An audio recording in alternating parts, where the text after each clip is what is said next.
My heels clicked against the polished hardwood of my condo's hallway, a soft, familiar rhythm that usually calmed me after a late afternoon at the firm. Today, though, it sounded like a countdown. The faint citrus scent from the candle I'd lit that morning still lingered, but something else rode the air, an undercurrent of dread I couldn't quite name. I'd left the office early, craving quiet.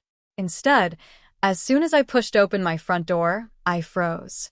My parents stood in the middle of my living room, my mother clutching a stack of folded sweaters, my father balancing a cardboard box against his hip. "Mom? Dad?" My voice came out sharper than I intended. What are you doing?" My mother flinched, a guilty child caught red-handed. "Sweetheart, we thought we'd help you pack." "Pack?" I set my bag down slowly, heart thudding. "Pack for what?" My father cleared his throat, eyes sliding toward the bay window as if the skyline might rescue him. "For the move, of course. Into the studio. We didn't want you to worry about the heavy lifting." A studio. The tiny one-bedroom they'd mentioned months ago, barely big enough for a couch and a bed. They'd called it more practical. Heat crawled up my neck. "I never agreed to move. We just assumed," my mother said softly, avoiding my gaze. "This place, it's too much for you to handle." Her words landed like a slap. Too much for me? After everything? I gripped the strap of my bag, nails biting into the leather, and swallowed the surge of hurt. They still didn't know. They still thought I was the girl they'd once dismissed, fragile, directionless. Not anymore. I wasn't always the woman who could stride into a room without flinching. 5 years ago, I was just Lena Walker, 23, still smelling faintly of college dorm laundry detergent and chasing an internship that barely paid for coffee. That night is burned into me like a scar. I'd left work late, the city's winter wind slicing through my cheap wool coat, my ears stinging red. When I finally reached my parents' house, the driveway glowed under the amber porch light. But the glow inside wasn't warm, it pulsed with tension. Mom stood at the foot of the staircase, arms crossed so tightly her knuckles went white.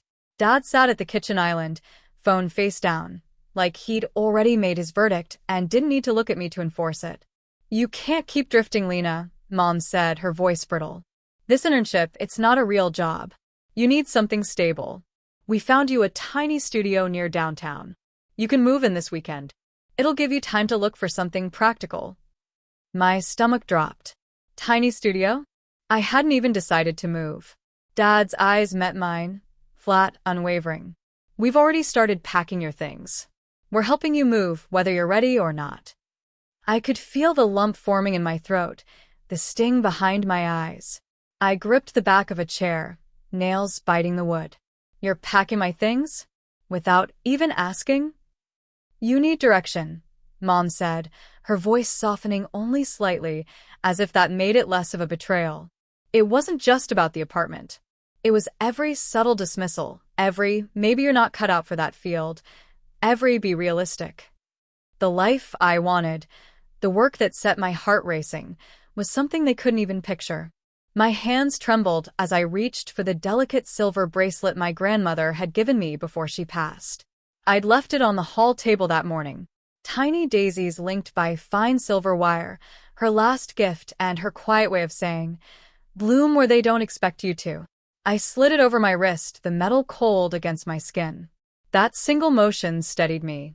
"I'm not moving into a studio you chose for me," I said finally, my voice steadier than I felt.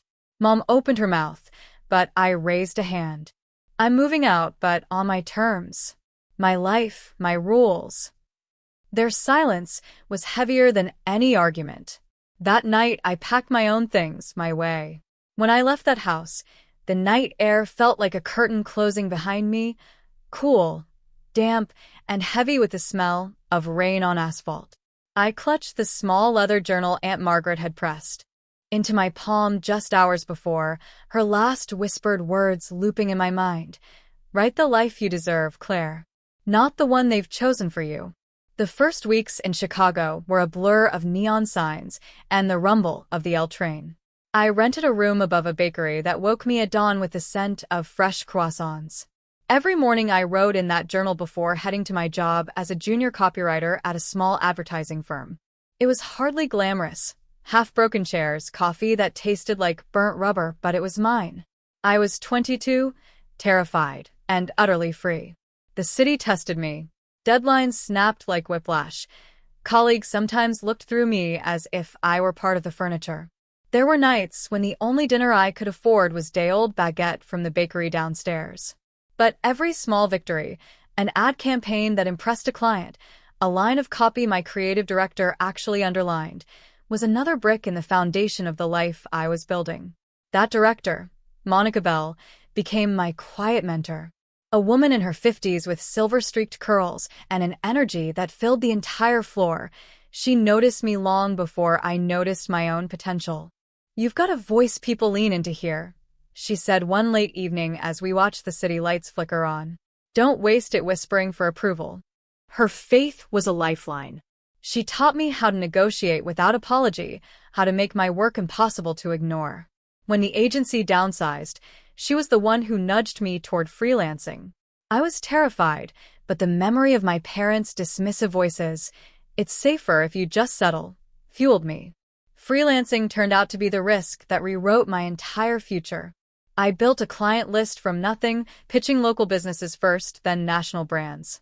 Each contract meant late nights at my second-hand desk, chipped nail polish tapping against the keyboard as I crafted copy that sang. My savings grew. So did my confidence.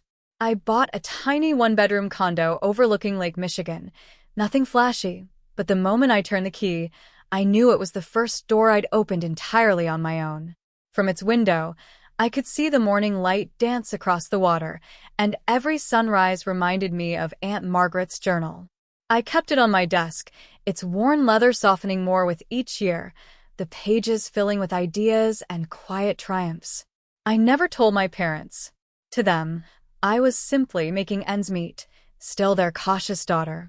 I let them believe it. It was easier than reopening old wounds. But behind the silence, my life was unfolding into something extraordinary, something they would never see coming. I heard the door click before I saw them. My parents stepped into the loft like visitors in a museum, their footsteps muffled by the plush ivory rug that stretched across the polished oak floor. Mom's eyes darted from the floor-to-ceiling windows to the exposed brick wall with its warm copper glow from the evening sun. Dad stopped just inside the entryway, his hand still on the brass doorknob, as if letting go might mean admitting what he saw was real. I let them take it in. The gallery-style art pieces, one an abstract swirl of indigo and gold, caught the last rays of daylight, and the scent of freshly ground coffee lingered in the air. My leather briefcase rested on the glass console table, the company logo embossed discreetly on the side. Behind it, a framed magazine cover displayed my face beneath the headline, "The Visionary Behind Carter and Vale Design." Mom's lips parted, but no words came. She finally whispered, "This is your place?" I leaned against the kitchen island, a stemless glass of sparkling water in my hand. "Yes. Welcome to my home." Dad finally shut the door with a soft click. He looked older than I remembered. Maybe it was the weight of confusion sitting heavy on his shoulders. "But you said you were barely getting by." I met his gaze steadily. "That's what you chose to believe." The silence stretched, thick and uneasy. Mom's fingers tightened around the strap of her handbag, the same way she used to clutch her pearls when nervous. "We thought you were struggling. We thought we were helping by packing your things." I set the glass down, the quiet chime against marble making them both flinch. "You were helping me move into a tiny studio apartment because you decided I wasn't capable of more. You never asked, you just assumed." Dad cleared his throat. "We only wanted the best for you. We didn't want you to fail." "Fail?" I felt a bitter laugh catch in my chest, but I swallowed it. "You never gave me the chance to succeed in your eyes. The night I left, you told me interior design wasn't a real career. That no one pays bills with pretty fabrics and paint samples. Remember?" His shoulders slumped. I said things in anger. I stepped closer, the click of my heels echoing like a metronome of control. "While you doubted me, I built something from nothing. Carter and Vale is now the top boutique design firm in Boston. We just signed a contract to redesign the new art museum wing. Mom blinked rapidly, as though each word was a stone skipping across a still pond. You own that firm? I founded it, I said evenly. And yes, I own it. Their silence felt like a second sunset, draining the room of its earlier glow. For once, the roles reversed. They were the ones scrambling for footing, and I, steady, unshaken, held the narrative. Mom finally stepped forward, her voice trembling. Why didn't you tell us? I softened, just a fraction. Because you never asked. You told me who I was before I could show you. So, I decided to show the world instead. Dad's jaw tightened, his eyes moist. Emily, he stopped, catching himself. Madison, we misjudged you. I inhaled deeply, the scent of cedar and coffee grounding me. Yes, you did. And now you see who I really am. The city lights flickered alive beyond the windows, tiny galaxies of possibility. In their reflection, I caught their faces, a blend of pride, regret, and something new, respect. For the first time, they looked at me not as the child they thought they were packing away, but as the woman who had already moved far beyond their narrow expectations. I let the silence linger, the soft hum of the air conditioner the only sound in my loft.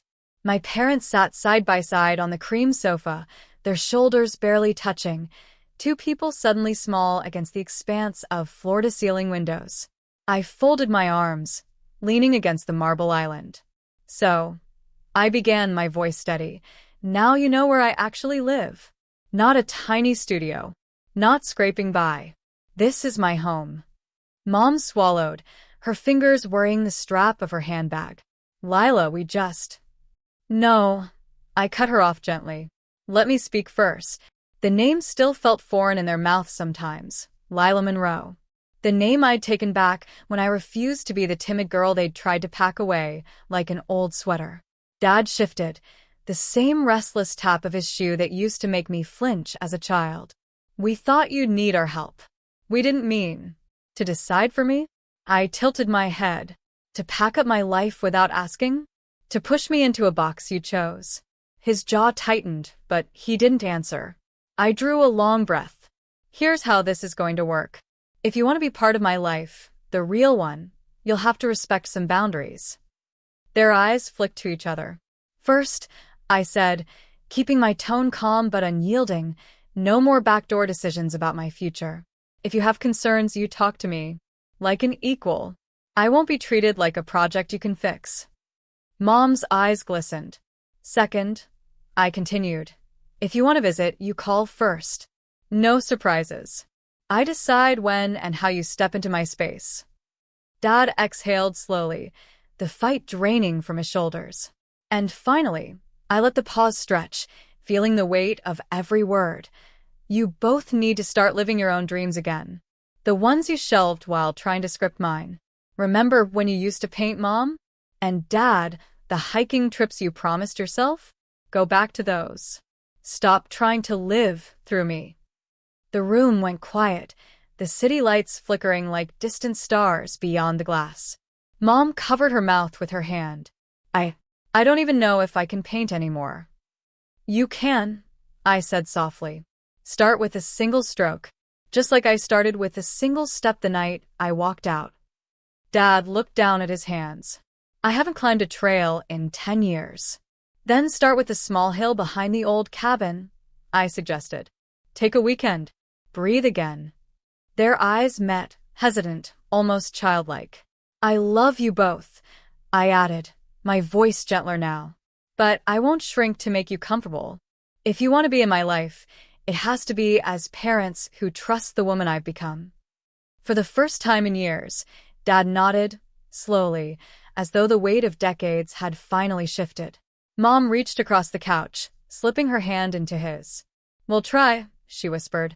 The tightness in my chest eased. This wasn't revenge. It was reclamation. The late afternoon sun poured across my living room in long, honey, gold streaks, lighting the oak floors I'd once scrubbed on my knees when I first moved in. Now they gleamed without effort, a quiet reflection of everything I'd built. I leaned against the wide window ledge, a mug of chamomile tea warming my palms, and watched my parents step through the wrought iron gate toward their car. For the first time in years, their shoulders weren't slumped under the weight of silent judgments. My mother paused to glance back. I caught her faint, uncertain smile, a small, almost shy curve that held something new: respect. My father gave a single nod. No words. None were needed. Inside, the house hummed with a softer energy than it had that morning. The echo of our conversations still lingered, the promises they'd made, to see me as I am now, not the fragile girl they'd tried to box into a tiny studio, the resolve in their voices when they admitted their own fears of losing me. I set the mug down and reached for the silk scarf draped over the arm of the sofa. The scarf had belonged to Aunt Margaret, the woman who'd once whispered, "They'll only know your worth when you know it first." I'd clung to those words when my heart felt like it might shatter, years ago. The scarf still carried a faint trace of lavender, and as I wrapped it around my neck, a sense of full-circle grace settled over me. The journey here hadn't been about proving anyone wrong, though that was a satisfying byproduct. It had been about proving myself right. Every late night spent learning, every risk I'd taken, every moment of quiet doubt had forged something no one could pack into a box or shrink into a rented room. I caught my reflection in the window. Not the uncertain young woman who once trembled at the sound of a raised voice, but the woman who built a life large enough to hold her own dreams and to invite others to grow, too. Beyond the glass, the sky was streaked with pink and indigo. I whispered Aunt Margaret's words once more, letting them slip into the fading light like a blessing. "They'll only know your worth when you know it first." And with a slow, steady breath, I smiled, strong, unshaken, and entirely my own.